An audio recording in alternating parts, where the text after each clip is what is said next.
بسم آب وولد ومنفس قدوس أحد أملاك أمين به الأبو نفس وكف سب بزعوة حتياتو انت تذكر بزعوة ناي بتصايو حتيات أي مذكرا أبا موسى تسلم اتي كافتنا زهدم سب كاب اجزابيهر يزهدم أبا باولي حنت حماق قال نحدة تعي سب تأكان تقبرو حنت لإمتي قالون نحدة تأكان سب تعي تقبرو ቅዱስ አባ መቃርስ ሓደ ሰብ ክሳብ ዝናሳሕ ኣይፅልን እየ ዝብል እንተኾይኑ ብፍፁም ኣይክናሳሕን እዩ ምክንያቱ ጸሎት ናብ ንስሓ ዝመርሕ በሪ ስለ ዝኾነ አባ ቅዱስ ቄርሎስ ሳድሳዊ ጣዕሳ እታ እንኮ መገዲ ንስሓ እያ ቅዱስ ዮሃንስ አፈወርቅ ደቂ እቶም ክቡራት አቦታት ክትኮኑ እንተደሊኹም ንሳቶም ዝፀሓፍዎ እምበር ካልኦት ዝፀሓፍዎ ኣይትእመኑ ቅዱስ አትናቴዎስ ቅዱሳት መጻሕፍቲ እንተ አንቢብኩም ንሳቶም ከመይ ክትነብሩ ከም ዘለኩም ክነግሩኹምን ከድሕንኹምን እዮም ቅዱስ እንጠኑስ ዕረፍቲ ነፍሲ ክትረክብ ዘውትር ቅዱሳት መጻሕፍቲ ምምልካት ፍቶ ቅዱስ ማር ይስሐቅ ቅዱሳት መጻሕፍቲ ምንባብ ካብ ኩናት ሓጢአት ዝኽልክል ጽኑዕ ወልታ እዩ አባ ኤጲፋንዮስ መጽሐፍ ቅዱሳት ቅዱሳን መንፈሳውያን ጽሑፋትን ዘየንብብ ሰብ ሓጢአት ምስ ዝገብር ሓጢአት ከም ዝገበረ ኣይፈልጦን ክብደት ሓጢአት እውን ኣይስምዖን እዩ ቅዱስ ማር ይስሐቅ ንዘመናት ተስፋ ሲኢና ክንነብር ከለና ኣብ መወዳእታ እታ ዘመን ጎይታናን አምላኽናን መድሓኒናን ኢየሱስ ክርስቶስ ህይወትና መሊሱልና ስለዚ ክነመስግኖ ኢና አባ ሄርማን ንርእስኻ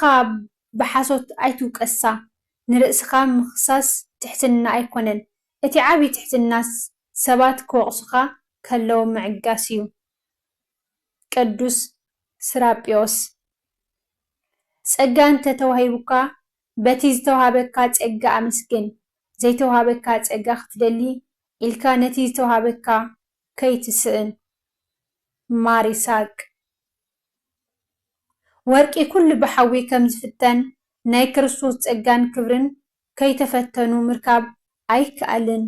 ናይ ዓለም ፈተናን እሳትን ቀልጢፉ ይሓልፍ ሓጢአተኛታት ዝኣትውዋ ገሃነም እሳት ግን ንዘለኣለም እናነደደት ትነብር ቅዱስ ሚናስ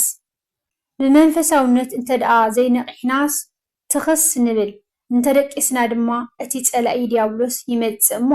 ባህ ዝበሎ ተኺልና ይኸይድ ቅዱስ ቄርሎስ ሳድሳዊ ወዲ ሰብ ስግኡን ወይ አካሉን ነፍሱን ዝተዋሃደ እዩ ስጋና ወይ አካላትና መግቢ እንተዘይተመጊቡ ክንነብር ኣይንኽእልን ነፍስና ድማ ጸሎትን መንፈሳዊ ፍልጠትን እንተዘይተመጊቡ ምውት እዩ ቅዱስ ኤፍሬም ሰራዊ ንአምላኽ ኢልካ ደኣ ንሰብ ፍራሕ እምበር ንሰብ ኢልካ ንአምላኽ ኣይትፍራሕ ወይ ከዓ ኣይተገልግል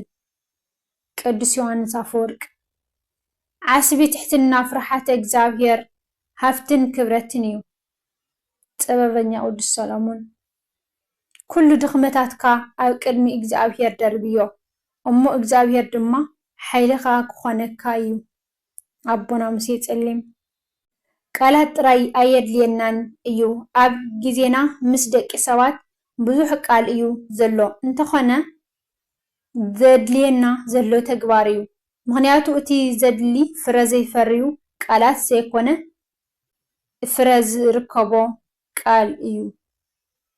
ኣቦና ቅዱስ ያዕቆብ ምውዳቕ ኣዳማዊ እዩ ካብ ዝወደቕካዮ ዘይምትሳእ ግና ሰይጣናዊ እዩ ቅዱስ ዮሃንስ አፈወርቅ መኻሪ ኣየድልየንን እዩ ካብ ምባል ዝዓቢ ትዕቢት የለን ኣቦና ቅዱስ ባስልዮስ ብዙሕ ብምዝራበይ ብዙሕ ግዜ ተጣዓስኩ ስቕ ብምባለይ ግና ተጣዒሰ እኳ ኣይፈልጥን ቅዱስ አርሳኒዮስ ኣብ ኣምላኽ ዘለካ ተስፋ ምእንቲ ከይተጥፍእ ተስፋኻ ኣብ ዓለም ይኹን ቅዱስ አቦና ሙሴ ጸሊም ካብ ብጽድቁ ዝምካሕ ጻድቕ ሰብ ስለ ኃጢአቱ ዝበኪ ዘማው ሰብ እግዚአብሔር ይፈትዎ። አባ ጊዮርጊስ ዘጋስጫ ሓደ ጸላኢ ጥራይ ኢና ተኣዚዝና ንሱ ድማ ዲያብሎስ እዩ። ምስኡ ፈጺምኩም ከይትዕረቑ ምስ ሓውኩም ግና ኣብ ውሽጢ ልብኹም ፈጺሙ ጽልይ ኣይሃልኹም። ቅዱስ ዮሃንስ አፈወርቅ ጽባቐ ነፍስኻ ብጽባቐ ገጽ ዘይኮነስ ብጽባቐ ግብሪ ምዘኖ። ቅዱስ ኤፍሬም ሶርያዊ ወስብሐት ለእግዚአብሔር ልዑል ወለወላዲቱ ድንግል ወለመስቀሉ ክቡር